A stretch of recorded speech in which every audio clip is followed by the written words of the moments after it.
we were told that at least 40% of us were to be what they call it, gunned out. Not a one. We set another standard. Almost all of us made their 5 jumps in 2 days. Some did all in a single day. The school wanted us the hell out of there now. We really had no place to go, so the Army, still smarting over the fact that we were still at it, stuck us in a hellhole called the Alabama area, full of mosquitoes at Fort Benning.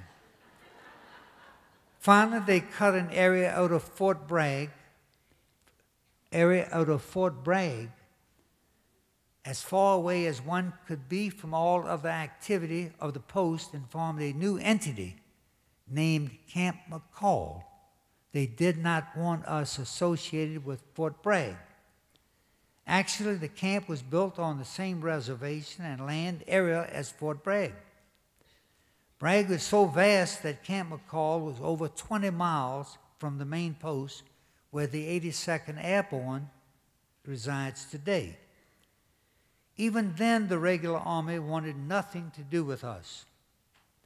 We moved to North Carolina and did our advanced infantry training at Camp McCall as intensive, if not more so, than at the Corps. We jumped at every opportunity we could with all of our combat loads and weapons. We worked days and nights to be sure we were ready for anything thrown our way. The 506 wasn't the finest and the toughest combat regiment that was ever in the United States Army by accident. It was by design. I noticed that our speaker, our chairman, mentioned something about we were the forerunner of all these other elite units, Navy SEALs and the CIA and the whatever they have. If you had that training today, the public would not put up with it. It was inhumane. And this, of course, I am not kidding about at all. The public would not put up with it. The men would not put up with it, no matter what you call it today. Due to the fact that we had no parent unit or we were a member of a division, the Army decided us being a maverick regiment when it came time to really test us during the Tennessee maneuvers. Now the Tennessee maneuvers, were composed of all the military units in the United States Army at that time, Army games, training for combat.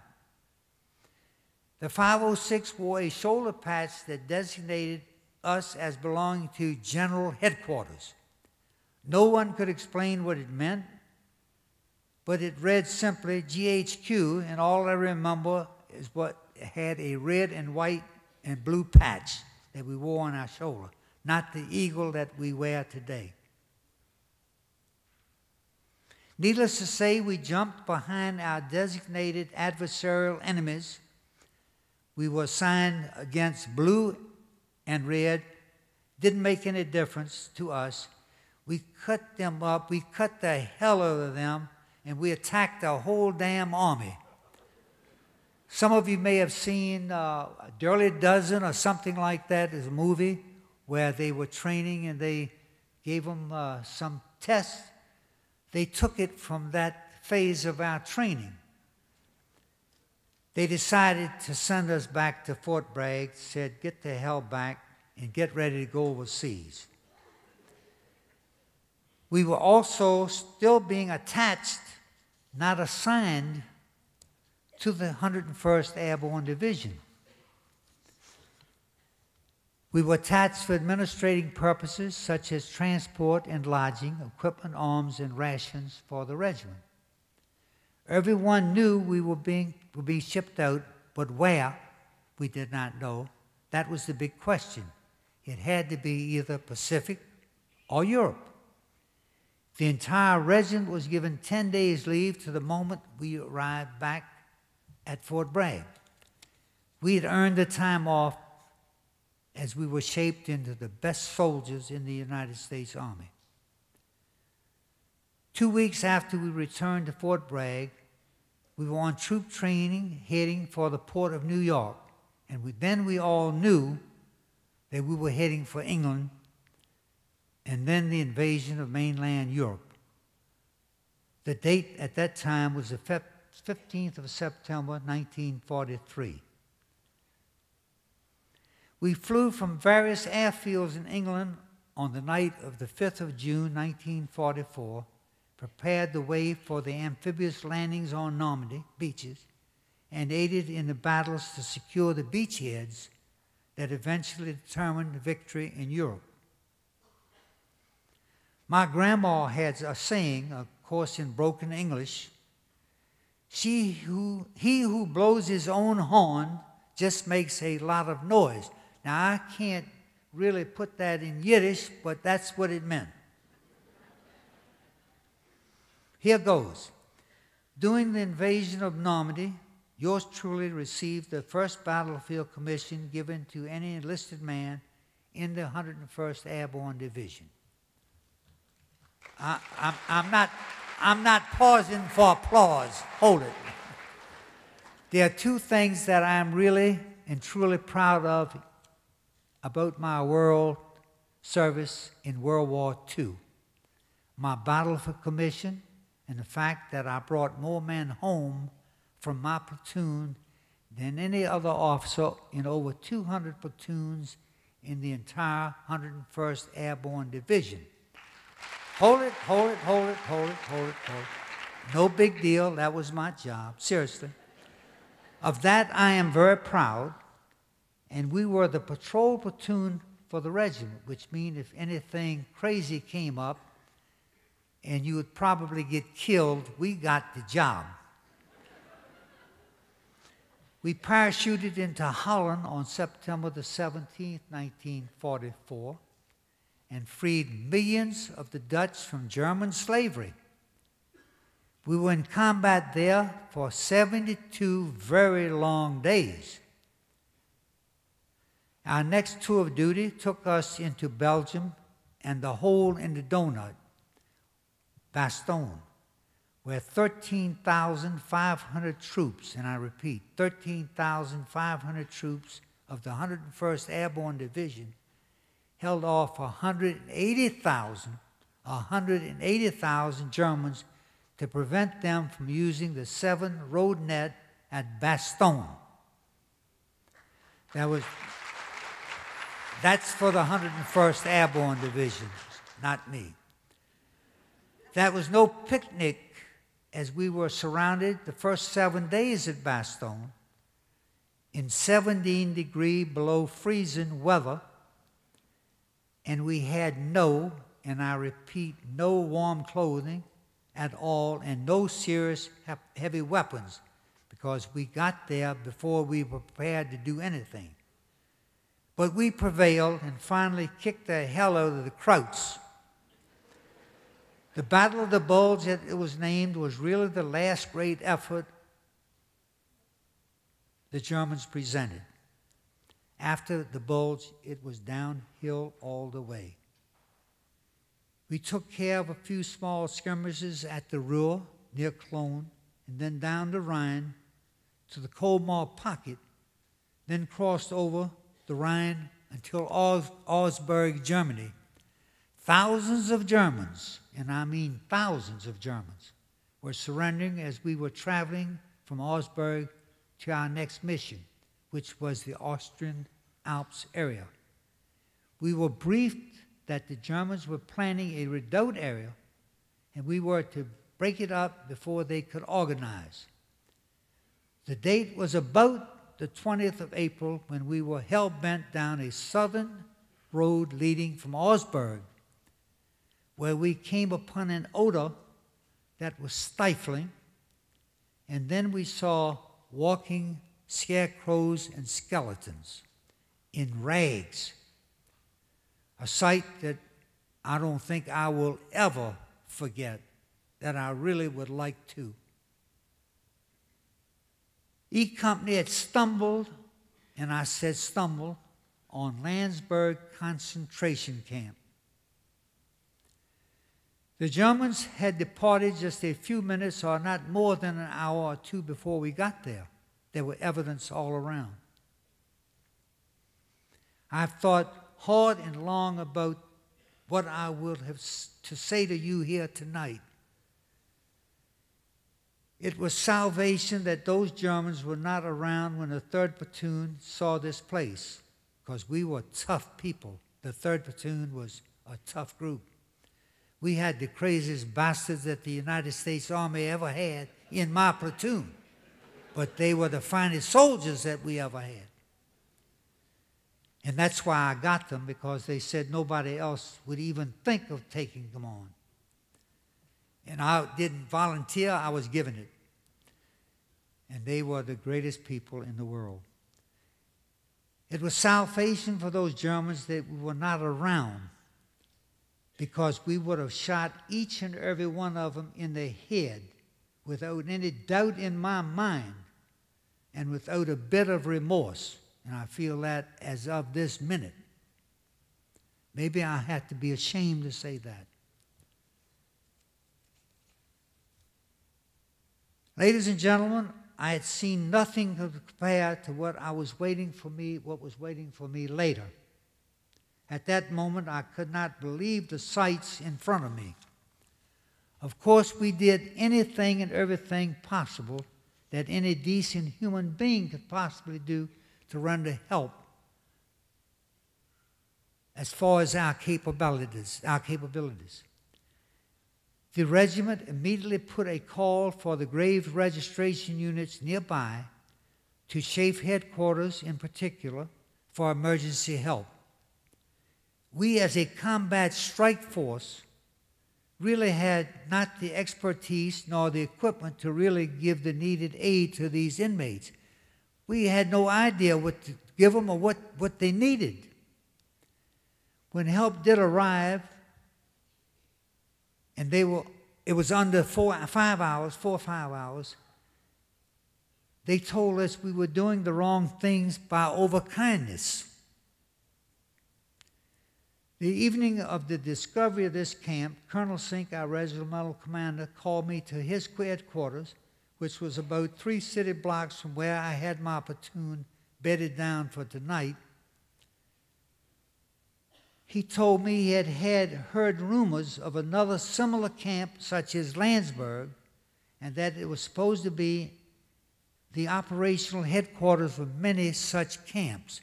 We did not know there were a lot of camps such as Landsberg right in our immediate area. Because of my religion and knowing me as one that could get info that he wanted and get the job done, he said, "James, take anyone you want as a driver. You know your men. Go to this area and find out what the hell this is all about." We had an idea about where this place was. We looked at some air maps, and we had decided what we were looking for on this map was just a bit northwest of Munich. We weren't far from Munich at that point.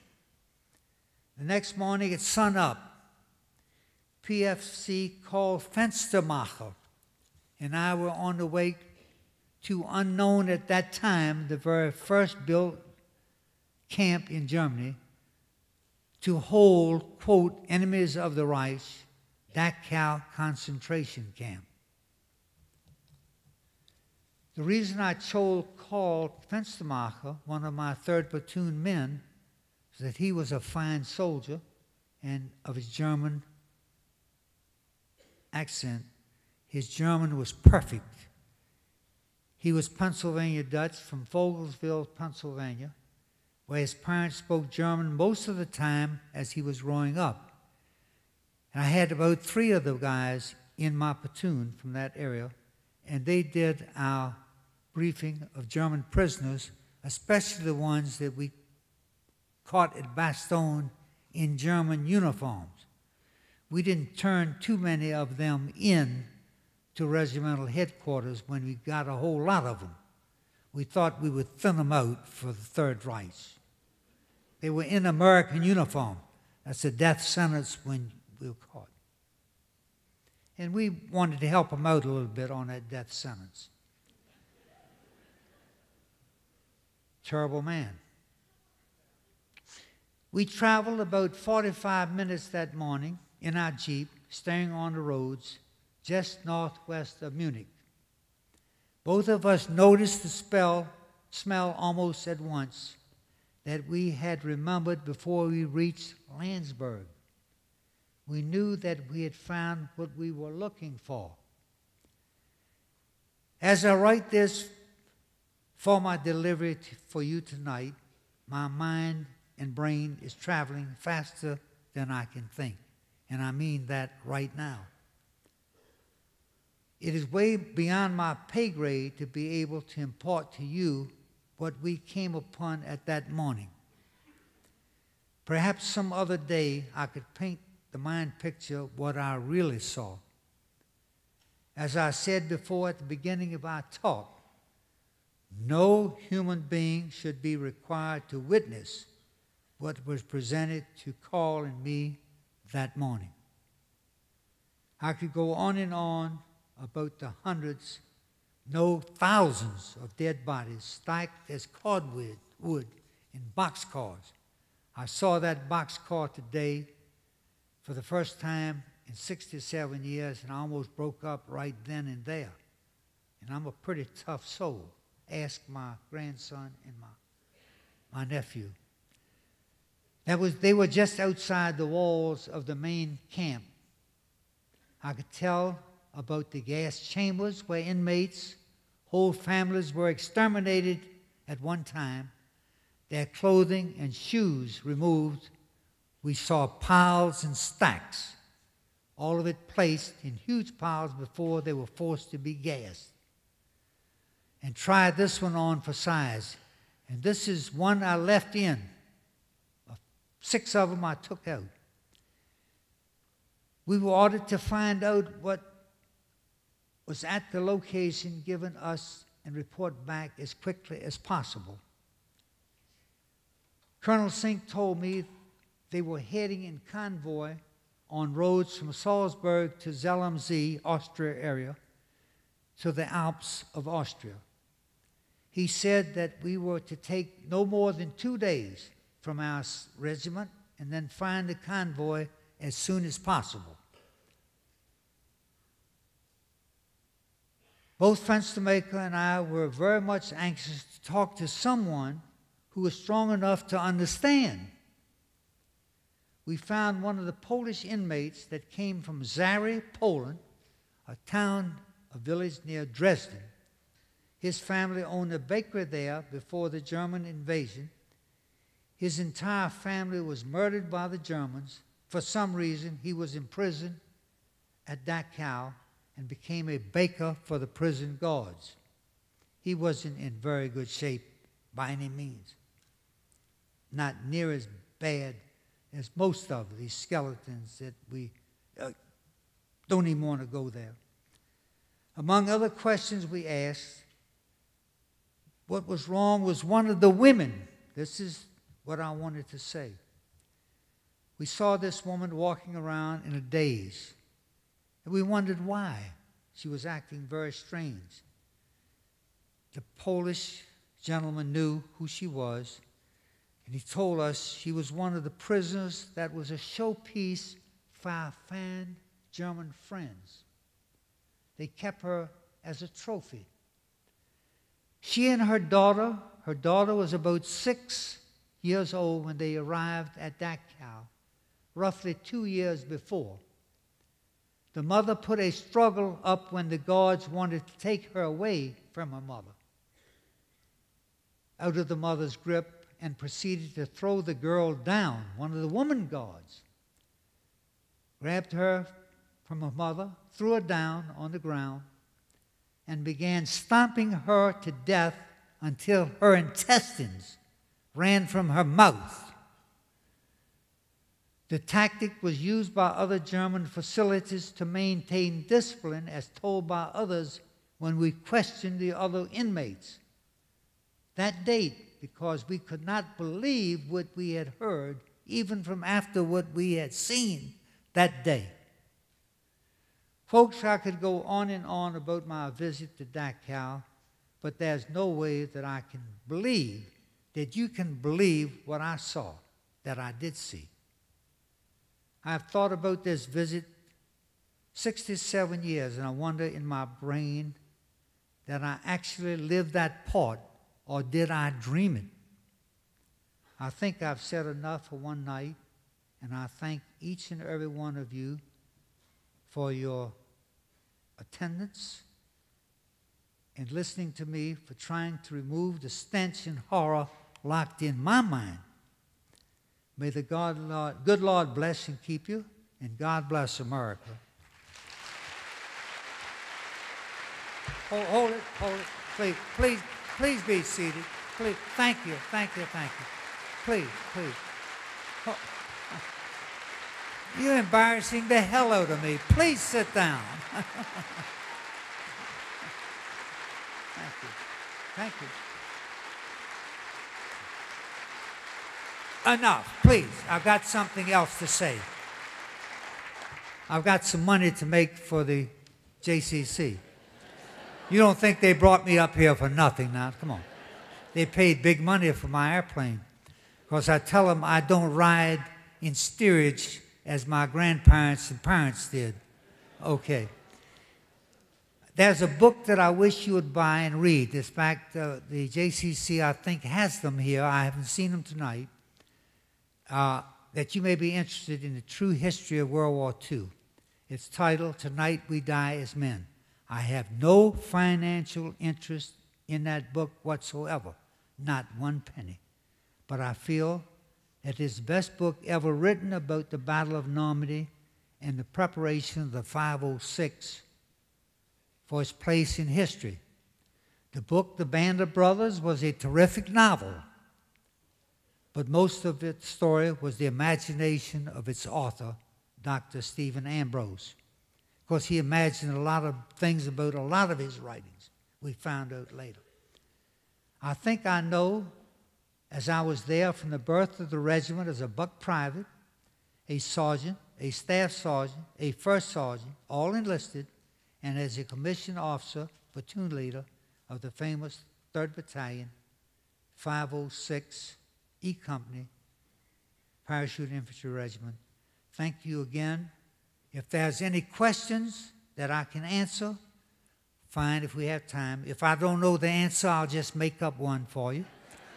Thank you very much, and God bless. Thank you, sir. I hope you got your money's worth.